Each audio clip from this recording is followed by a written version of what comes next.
Marallo'ishdan mashina 2020-ningki Ardelning ti 4 so'raydigan xalanda. Endi bugungi bahasi bizning sotadigan bahasimiz 140 ning ostida sotamiz. 140 ning ostida kelishib bersak bo'ladi. Endi buning bahasini bo'pti yo bo'lmabdi deydiganlar.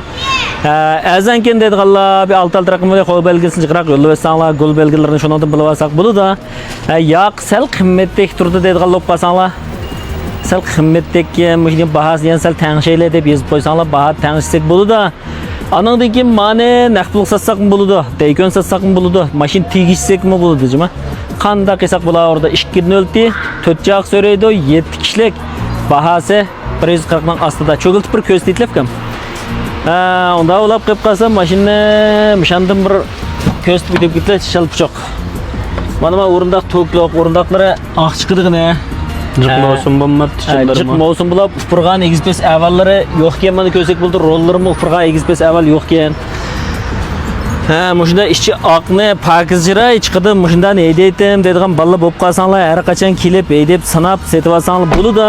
Eslaran qarayki bu. Eslaran qara, menga morjaplab endi. Hamida aqrangi o'zgartib qo'yapti, lekin mashinaning eg'ir voqeaga uchirgan, urilib tuqlab almashgan egizpes avvallari yo'q ekan.